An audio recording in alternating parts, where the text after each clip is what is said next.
What's up, guys? Jason Fitness. So, real quick, I wanted to throw a video out there because, all the stuff I put out there with all the exercise and some of the lesson courses we're doing, question I get, a lot of comments, a lot of DMs, a lot of emails, and even from my own clients. Everybody always tells me, Jay, what's with all this rotational garbage? We do all this rotational movement training and spiraling and twisting, and you're always kind of like having us bounce around in different directions. Why can't we just do normal exercises? I know a couple of you guys out there watch this video laughing because you asked me that same damn question too. Trust the process. But all joking aside, so rotational training, right? Here's why it's important.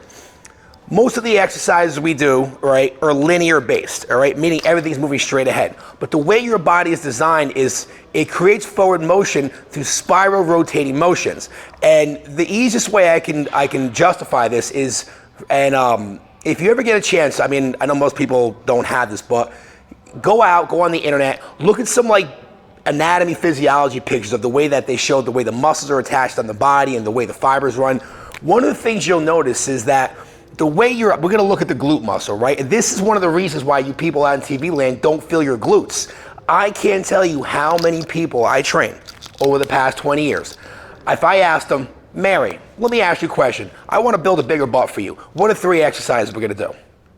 Now, everybody and their mother knows the 3 you're supposed to say, oh, we're going to do squats, deadlifts, and lunges. Okay, great. But how many people actually feel those exercises in their glutes? They don't. Most people feel them in their quads. If you're lucky, you feel them in the hamstrings. And if you're really lucky, you're just happy that your knee and your back isn't killing you after doing those 3 things. Because you're moving in a very straight, rigid motion with no rotation, which is the way your body's designed to move. And it's creating a lot more strain on your body than it is helping. So, here's the biggest way I'm going to justify this for you.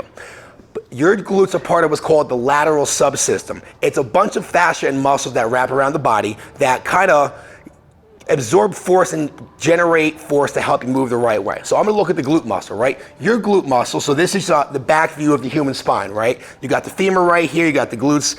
And if you ever wondered, your hip bone is a very unique bone where it's got this awkward 90-degree bend where the hip and ball socket comes out and connects into your joint. Now, I've kind of always been a fitness nerd my whole life, but I always wondered, well, why does that hip work like that? It's because that hip is designed to be able to pivot and rotate and help you move through rotational angles, right? And if you look at the way the glute muscle is designed, right? So your glute muscle pretty much sits right there, right? You have one glute and you have another glute. I made them a little bigger because this person's gonna squat, right? Now, so the red is your muscle. Now the fibers of the butt muscle, if you ever look at them, and I'm gonna change them a little bit, but your fibers of your butt muscle run on it's not exactly a 45-degree angle, but we're gonna say for the sake of argument, 45-degree angles, right? Keep in mind, it's a very rough sketch. So why do I mention that? So if I were to ask you, what is the fastest path between 2 points? You're gonna say a straight line, right? So your fibers run on 45-degree angles because that's the way they're designed to move. And if you think of it this way, I don't know if you can see my butt over there, right? If I take point A and point B, right, and I dip and twist and rotate into my hip, we call it loading the bow. You can see how it would stretch out where those fibers go, and then when they go to shorten, they go and they redirect. So what it does is it takes this leg, it lets this leg rotate out, and then it pulls it back in and it shoots it forward, all right? Now, a couple of the muscles you can look at, you look at the lat muscles, right? The lat muscles come down right to about here, right? And if you look at the fibers of the lat muscles, they pretty much run down at 45-degree angles, right?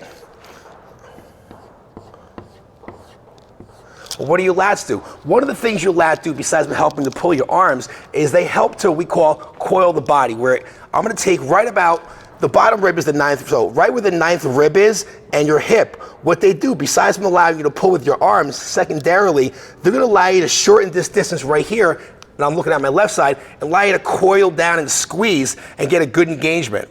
So one of the tricks we use with our clients, anybody who has trouble activating their glute muscles, I'll say, hey, listen, Mr. and Mrs. Client, when you're doing that walking lunge, do me a favor, squeeze your left lat.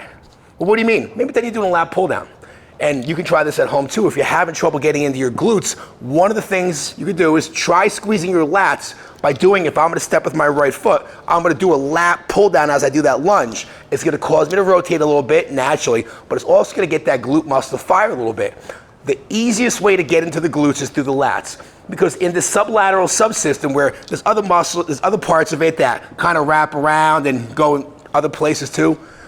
But if you're having trouble feeling one of these muscles, the easiest way to help activate that muscle is with one of the neighboring muscles, where in this case, you're looking at the lats and the IT bands, a little bit of the outer quad too. We activate that one by what we call bowing the knee out, where what we do is when we do our exercise, we try to push our knees outwards, which loads this fascia and muscle like a rubber band, more like a bow and arrow, where you pull back on it and then it slingshots you back forward. So, hoping you guys can see this on screen. When I go, I push my knee outwards, I squeeze my lat down. Those two actions help activate my glute, and now I have proper glute activation when I'm doing my exercises. So the reason why we do the rotational training is it lets your body move in a way where you're gonna activate the muscles that you're trying to target, because you're taking the traditional exercise that we know work and you're combining them with the way that your body's designed to move. So there's better alignment, things work better, and life is one big ray of happy sunshine. So that is the reason why we do a lot of the rotational exercises, all right? Now, I'm gonna cut it there, because if you wanna learn more about rotational training, we're gonna have all kinds of videos and stuff coming out that you can reach out to us. I'll make sure you get those. But if that made sense, what I want you to do is go home today or to the gym, wherever you're gonna work out, and try it. Do a set of walking lunges. When you go to take that step for the walking lunge, the leg that's forward, push the knee outwards a little bit, load the bow. Squeeze with that lat and shoulder blade. Column, coil, right? Squeeze to the side. Try to connect your ninth rib to the hip. And when you do your lunges, add a slight little bit of rotation, you'll notice that not only is your knees gonna hurt less and is your back gonna hurt less, you're gonna get a ton more glute activation, and there's ways to do that with your squats and deadlifts also, but we're going those in different videos. If that helped, do me a favor. Drop a comment in the comment sections or shoot me a DM. Let me know how it worked out. Let me know how big of a difference it made for you. If you have more questions on this topic or any other topics that we haven't had a chance to cover yet, shoot me a message. Let me know. We want to put out content that's going to help you guys. And anything that you're having trouble with right now versus me just guessing what you guys need help with, give us a little push in the right direction. We'll see if we can put out a video on it, all right? Guys, thanks for stopping by again. I love spending our time together. Drink water, stay motivated, and if it snows again, don't play with the yellow snow.